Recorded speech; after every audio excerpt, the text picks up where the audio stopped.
एक के बाद एक बार फिर आप सभी का स्वागत है। अगली खबर उस अल फलाह यूनिवर्सिटी से जुड़ी हुई है जिसे टेरर का नया अड्डा कहा जा रहा है। अब इसी अल फलाह यूनिवर्सिटी पर ईडी का एक्शन हुआ है। इसके चेयरमैन जावेद अहमद सिद्दीकी को गिरफ्तार कर लिया गया है। हालांकि ये गिरफ्तारी आतंकी कनेक्शन की वजह से नहीं हुई है, बल्कि इसके पीछे मनी लॉन्ड्रिंग की कहानी बताई जा रही है। पूरी खबर देखिए इस रिपोर्ट में।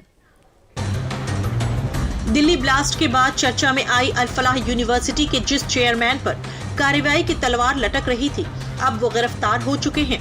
नाम है जावेद अहमद सिद्दीकी और मंगलवार की सुबह से जो ईडी जांच कर रही थी, रात होते ही जावेद अहमद सिद्दीकी की गिरफ्तारी के साथ वो दिन खत्म हुआ। गाड़ियों का लगा ये मजमा उन अधिकारियों का ही है जिन्होंने अल फलाह यूनिवर्सिटी को एक्सपोज करके रख दिया। अल फलाह यूनिवर्सिटी के फाउंडर जावेद अहमद सिद्दीकी को ईडी ने गिरफ्तार किया। 18 नवंबर को दिल्ली में 19 जगहों पर छापेमारी की गई। इसमें जावेद सिद्दीकी और अन्य लोगों के घर भी शामिल थे। दावा है इस दौरान ईडी ने 48 लाख रुपए नगद, कई डिजिटल डिवाइस और महत्वपूर्ण दस्तावेज जब्त किए। बड़े पैमाने पर फंड की हेराफेरी पाई गई। ट्रस्ट में आने वाला पैसा परिवार की कंपनियों में ट्रांसफर किया गया।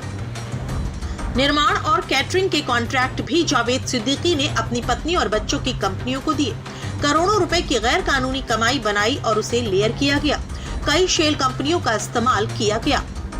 गिरफ्तारी के बाद जावेद सिद्दीकी का मेडिकल किया गया। उसके बाद साकेत कोर्ट में पेश किया गया, जिसके बाद अदालत ने इसे 1 दिसंबर तक 13 दिन की ईडी कस्टडी में भेज दिया। अब आतंकी डॉक्टरों का अड्डा बनी अल फलाह यूनिवर्सिटी के जावेद अहमद सिद्दीकी से ईडी इसके पीछे के राज उगलवाएगी, क्योंकि अल फलाह यूनिवर्सिटी में गंभीर वित्तीय अनियमितताओं का पता चला है और ये कार्रवाई अल फलाह ग्रुप से जुड़े ठिकानों पर छापेमारी के दौरान मिली अहम जानकारियों और सबूतों के आधार पर हो रही है। अब इस मामले की नींव पहले जान लीजिए, तब आगे बढ़ते हैं। ईडी ने ये जांच 2 एफआईआर के आधार पर शुरू की थी। ये FIR Delhi police crime branch ने दर्ज की थी। एफआईआर में आरोप था कि फरीदाबाद की अल फलाह यूनिवर्सिटी ने गलत तरीके से नैक मान्यता होने का दावा किया था। यूनिवर्सिटी ने यूजीसी के सेक्शन 12B के तहत मान्यता होने की झूठी जानकारी दी थी। यूजीसी ने साफ किया कि अल फलाह यूनिवर्सिटी केवल सेक्शन 2F के तहत एक स्टेट प्राइवेट यूनिवर्सिटी के रूप में दर्ज है। यूनिवर्सिटी ने कभी भी 12B के तहत मान्यता के लिए आवेदन ही नहीं किया। ईडी के मुताबिक ये सब छात्रों और उनके परिवारों को गुमराह कर एडमिशन और फीस वसूलने के लिए किया गया। इन आरोपों को आधार मानकर ईडी ने मनी लॉन्ड्रिंग की जांच शुरू की और इसके बाद ये भी पता चला कि जावेद सिद्दीकी ने लोगों को गुमराह कर करोड़ों की फंडिंग जुटाई थी। ईडी ने दावा किया कि अल फलाह यूनिवर्सिटी ने 2018 से 2024 के बीच 415 करोड़ रुपए गलत दावों से कमाए और ये पैसा उस समय आया जब यूनिवर्सिटी के पास न नैक मान्यता थी और न ही यूजीसी की 12B मान्यता थी। मतलब छात्रों से एडमिशन और फीस गलत जानकारी देकर ली गई। इसलिए ईडी ने इस रकम को प्रोसीड्स ऑफ क्राइम यानी अपराध से कमाया हुआ पैसा बताया। एजेंसी का दावा है कि 415 करोड़ तो सिर्फ शुरुआती आंकड़ा है। जांच आगे बढ़ने पर और भी बड़ी रकम और संपत्तियों का खुलासा हो सकता है।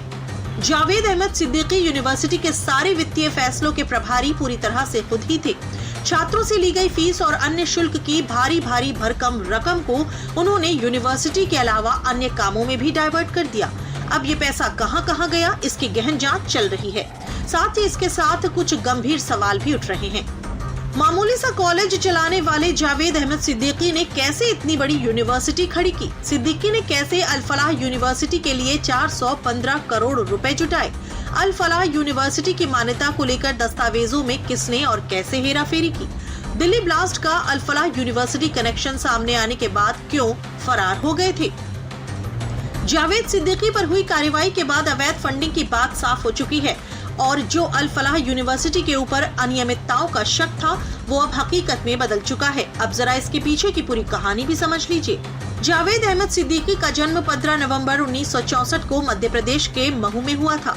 ये इंदौर की देवी अहिल्या यूनिवर्सिटी से बीटेक करने के बाद जामिया मिलिया यूनिवर्सिटी में 1992 से 1994 तक लेक्चरर रहे। ईडी के मुताबिक अल फलाह चैरिटेबल ट्रस्ट की स्थापना 1995 में हुई थी और शुरुआत से ही जावेद सिद्दीकी इसका मैनेजिंग ट्रस्टी है। ट्रस्ट के नाम पर चलने वाले सभी कॉलेज और यूनिवर्सिटी सीधे उसी के कंट्रोल में है। जांच में सामने आया कि इस ट्रस्ट ने मेटियोरिक राइज यानी तेजी से बढ़ोतरी दिखाई, पर ये बढ़ोतरी असली कमाई से मेल नहीं खाती। कंस्ट्रक्शन, कैटरिंग और दूसरी सर्विसेज के कॉन्ट्रैक्ट सीधे उसकी पत्नी और बच्चों की कंपनियों को दिए गए थे। इंटरनेट से अल फलाह यूनिवर्सिटी से जुड़ी डिटेल्स हटाने के बाद जांच एजेंसियों का शक और भी गहरा गया। इसके बाद जांच शुरू हुई और जब चेयरमैन जावेद अहमद सिद्दीकी को पीछे जीवन की कुंडली खंगाली गई तो एक और पुराना मामला सामने आया। दावा है कि जावेद अहमद सिद्दीकी पहले भी 7.5 करोड़ की धोखाधड़ी के मामले में जेल जा चुका है। सिद्दीकी पर आरोप था कि वो धन लेकर फर्जी दस्तावेजों के जरिए शेयर खरीदे और कागजी कंपनियों के नाम पर पैसा लेकर फंड को निजी खातों में भेजा। फिलहाल मामले में जांच तो जारी है, लेकिन इस फर्जीवाड़े से सैकड़ों हजारों छात्रों का करियर खतरे में पड़ गया है। कई छात्रों ने भारी भरकम फीस देकर एडमिशन लिया था, लेकिन डिग्री की वैधता पर सवाल उठने से उनका भविष्य अधर में लटक गया है। अब आगे क्या होगा ये तो वक्त ही बताएगा।